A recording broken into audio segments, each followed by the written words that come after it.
इस वक्त अगर दुनिया में किसी नेता की सबसे ज्यादा चर्चाएं हो रही है तो वो है अमेरिका के राष्ट्रपति डोनाल्ड ट्रंप। जब से उन्होंने दोबारा सियासी कमान संभाली है, उनकी चालें बदली बदली सी लग रही है। जो अमेरिका पहले पाकिस्तान को नजरअंदाज करता था, वही ट्रंप अब उन्हें ओवल ऑफिस में बैठा कर फोटो खिंचवा रहे हैं। वो पाकिस्तान को ऐसे ट्रीट कर रहे हैं जैसे कोई पुराना यार वापस लौट आया हो। और हैरानी की बात यह है कि जिस पाकिस्तान को पिछले 6 सालों से ओवल ऑफिस में घुसने तक नहीं दिया गया, वहां अब शहबाज शरीफ और जनरल आसिम मुनीर के लिए रेड कारपेट बिछाए जा रहे हैं। ये साफ इशारा है कि ट्रंप के पीछे कोई बड़ी रणनीति है। ट्रंप ऐसे नेता हैं जो बिना फायदे देखे कोई भी कदम नहीं उठाते। उनका हर फैसला अमेरिका के हित में होता है। अब सवाल ये है कि पाकिस्तान फिर से ट्रंप की खास लिस्ट में कैसे और क्यों शामिल हो गया है। चलिए जानते हैं इसके पीछे की सच्चाई।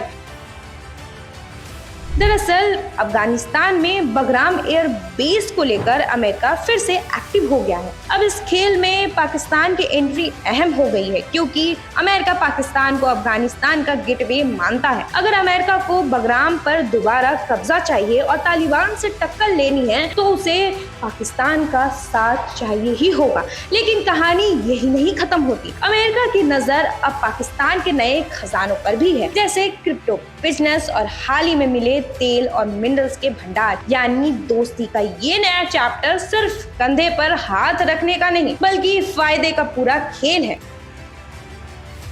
जिसके साथ ही अमेरिका और सऊदी अरब की डिफेंस डील को देखकर अमेरिका की चिंताएं बढ़ गई है। विशेषज्ञों का कहना है कि पाकिस्तान ऐसा कोई समझौता अमेरिका की मंजूरी के बिना नहीं कर सकता, और यही वजह है कि अमेरिका अब इस डील पर बहुत करीबी से नजर रखे हुए है। असल में अमेरिका को डर है कि कहीं ये डील परमाणु तकनीक या हथियारों की साझेदारी तक ना पहुंच जाए। साथ ही अमेरिका ये भी देख रहा है कि इस डील से मध्य पूर्व की पावर बैलेंस पर क्या असर पड़ेगा। यानी मामला सिर्फ पाकिस्तान और सऊदी अरब तक सीमित नहीं रहा है, बल्कि ये एक इंटरनेशनल गेम हो गया है और अमेरिका हर एक चाल पे नजर रखे हुए है। इसके साथ ही इस पूरे खेल में पाकिस्तान और अमेरिका की दोस्ती सिर्फ दिखावा नहीं, बल्कि एक बड़े फायदे की वजह से है। अब देखना होगा कि आगे ये रिश्ता किस दिशा में जाता है।